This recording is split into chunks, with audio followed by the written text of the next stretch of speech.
New information now about the suspected killer. He was allowed into the United States through a Biden-era humanitarian parole program during the disastrous 2021 withdrawal of troops from Afghanistan. A caseworker raised red flags about this man before he was granted asylum earlier this year. So somebody saw something was wrong from when he was let into the country under Biden. The Trump administration says they believe he was likely radicalized inside the U.S. by connections from his home country. President Trump here. We got a lot of people in our country that shouldn't be here, and they came in through Biden.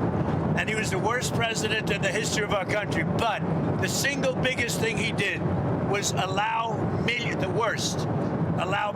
of people into our country that shouldn't be here. Drug dealers, prisons were opened up and allowed to come into our country. That animal should not have been allowed to come into our country. And in the wake of that double shooting, that ambush, the Trump administration has halted all asylum decisions until it can ensure everyone is getting properly vetted. The State Department has stopped issuing visas for Afghan passport holders and are reviewing green card holders from 19 countries of concern. The president also promised to strip citizenship from any naturalized migrant who undermines domestic tranquility. Borders are Tom Homan. There's no way to clearly vet these people, 100% that they're safe to come to this country from these third world nations. President Trump's doing the right thing, reviewing every one of these people that came under the Biden administration and drilling down on them. I really, truly think that most of them are going to end up being deported because we're not going to be able to properly vet them. So who are all these people in this country? Republican Senator Eric Schmitt will be in focus in moments. First, let's go to Chief Washington Correspondent Mike Emanuel. Mike. Harris, good morning. Homeland Security Secretary Kristi Noem spoke about what's been learned about the suspect's background. Now, since he's been here, we believe he could have been radicalized in his home community and in his home state. So as we continue to talk to his family and his contacts, more details will be revealed, and we'll release those when it's appropriate. The suspect's identified as an Afghan national who allegedly drove cross-country from Washington state to launch the attack. 20-year-old Specialist Sarah Beckstrom died on Thanksgiving after being shot in the head and the chest in the ambush. 24-year-old Staff Sergeant Andrew Wolf is still in critical condition. President Trump says he's spoken with both families and offered an update on the survivor. Andrew is fighting for his life, and his parents are unbelievably great people, highly religious people, and they're praying, and they want everybody to pray for Andrew, and he has a chance to make it. Shooting taking place last Wednesday here in Washington in broad daylight. West Virginia's governor spoke about the vicious attack against the National Guard members from his state. All we know is that it was a really nasty hit job, and obviously this was premeditated, and so we're going to have to wait till the investigation goes forward. But I will say this, no one should have ever been put in that type of situation. U.S. Attorney Jeanine Pirro says charges will include first-degree murder, with more expected. Attorney General Pam Bondi says the Justice Department will seek the death penalty. Harris? Mike Emanuel, thank you very much. On cue, Democrats are pushing back against President Trump's asylum pause for certain countries. This is a desperate attempt of the Trump administration to blame everybody else in the world and not accept any accountability. We should always review our vetting, but in this case, there's no evidence that there was something that escaped the vetting. Let's talk about the white supremacists and how many of them need to be kicked out of this country, because I can guarantee you I can track down more crimes that they've committed, because overall immigrants have a lower crime committal rate than white supremacists. We're going to need some facts and attribution on that from her. She's gotten her Jeffrey Epsteins mixed up in the past. It's hard to believe anything she says. Quite the timing from Texas's Jasmine Crockett there. One day before the National Guardsman shootings, police arrested an Afghan national who came into the country on that same Biden-era parole program. And he threatened to bomb a building in Fort Worth, Texas, and now faces charges of terroristic threats. Republican Senator Eric Schmitt of Missouri, member of the Armed Services and Judiciary Committees. Great to see you today. So first of all, talk to me about the Democrat pushback on this asylum pause, this potential pause? Yeah, I mean, this is what suicidal empathy really looks like. This is not an abstraction. This is a case now, two cases, where this open borders policy, no vetting under the auspices of humanitarian parole, which is what Joe Biden did to let tens of thousands of Afghanis in here, without any vetting, right? And those are supposed to be individualized reviews. That's what that parole process under current law is. But they didn't care about any of that, Harris. They opened the border up wide open. 20 million people are here illegally from just 4 years of Joe Biden, including more people like this guy. So I think the Democrats, they don't know how to talk about this because they actually believe in open borders. And so they'll try to push the blame off. They sound ridiculous. One of the, I think, senators you had in there actually was the guy that went down to El Salvador.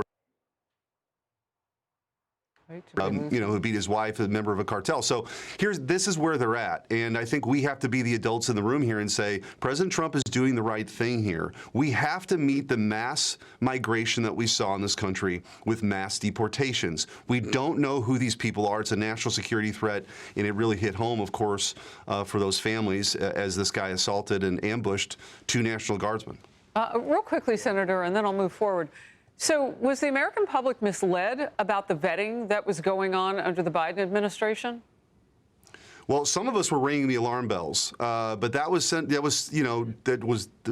attempted to silence all of that by saying, with the disastrous withdrawal of Afghanistan, right, which we saw under Joe Biden, it was compounded with this sort of disaster, too, of letting all these folks here without any vetting. Like, a lot of these countries, Harris, they don't have the records that we have in this country. We don't know who these people are. We don't know their backgrounds. And so the process, not just people who are walking across the border illegally through the help of the cartels, but when the government actually sanctioned people coming here by the misuse of this parole program, not knowing who these people are, it's criminal. Yeah. And it happened, there are millions of people here under the same circumstances. The New York Post has reported that DHS data show more than 5,000 Afghans have been flagged over national security issues since 2021. That's a big number. Former Homeland Security Secretary Alejandro Mayorkas said this in 21. Our mission is not accomplished until we have safely evacuated all U.S. Citizens who wish to leave Afghanistan, all lawful permanent residents, all individuals who have assisted the United States in Afghanistan. This effort will not end until we have achieved that goal. Look, during this asylum pause for people, that the paperwork on that, the deeper vetting and all of that, is there an opportunity maybe for some hearings in the Senate to get to the bottom of what we were told as a public and what actually was happening?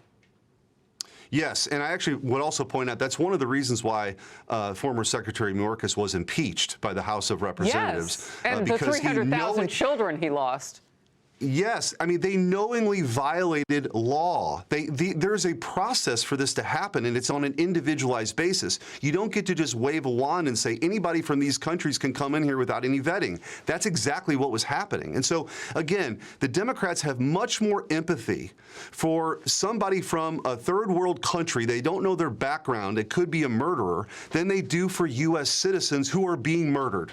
Right? This Trump derangement syndrome has metastasized on so many levels, Harris. This is a tragic, tragic example. But I think the scary thing is, I don't think this is going to be the last time we see this. I think President Trump's taking the right action to a full review and get people who shouldn't be here out of here. That's what the American people voted for last November. All right. Well, the president is also dealing with a situation south of the U.S. with narco-terrorism. And we know he and Venezuelan President Nicolas Maduro spoke last month. Now, President Trump's words for Maduro are tougher and much more critical. The U.S. has taken out several alleged drug boats from Venezuela in recent months. And this weekend, the president took the fight farther, announcing that airspace above and around Venezuela is now closed, a move that the country condemns, citing colonialism. Here's the president. We consider Venezuela to be not a very friendly country. They send millions of people, really, and probably a number in excess of that. And a lot of those people shouldn't be in our country, from jails, from gangs, from drug dealers, from all of the people that came into our country, shouldn't have been in our country, causing a lot of problem. Does your warning and drugs. Does your warning mean that an airstrike is imminent, or should we not read it that way? Don't read anything into it. The New York Post summed it up this way: the conflict, murder go. Trump's ultimatum to Venezuela thugs: step down or else. Senator. Well, look, anybody who's a student of U.S. history knows that for a long time, the foreign policy of this country was to have the Monroe Doctrine, where we protect the homeland and we keep the Western Hemisphere safe for our countrymen, right? And this Trump doctrine now is sort of reasserting it. You saw with the Panama Canal, with Chinese having control of the Panama Canal, that they reversed course there after President Trump drew attention to it. And here, we're not going to allow a country that's facilitating the poisoning of 100,000 Americans every year through their drug boats and these narco-terrorists. So President Trump, well within his Article 2 powers to blow these boats out of the water. I will point out, though, Harris, one of the crazy things that happened over the weekend, the Democrats, elected Democrats, not some online troll, elected Democrats have been saying it's okay to disobey orders. That's the first step. But what we saw happen this weekend through some of those same elected officials was to say basically to military men and women, look out, you might get prosecuted. This is not the language of we'll beat them in the next election or we'll win the argument. This is the language of a color revolution where you're calling on military men and women to disobey orders, and you put that on top of the firebombing of Tesla dealerships, the riots you see in the streets, the prosecution of a political opponent. The Democrats have completely lost the plot here, and the American people, I think, see that. But it's a very dangerous road to go down here to say you should be disobeying orders because we don't like Trump. Yeah, well, when you run into Senator Mark Kelly of Arizona, ask him if he would do that now. He served the nation. Good to see you. Thank you, Senator. Thanks, Harris. Hey everyone, I'm Emily Campagno. Catch me and my co-hosts Harris Faulkner and Kaylee McEnany on Outnumbered every weekday at 12 p.m. Eastern, or set your DVR. Also, don't forget to subscribe to the Fox News YouTube page for daily highlights.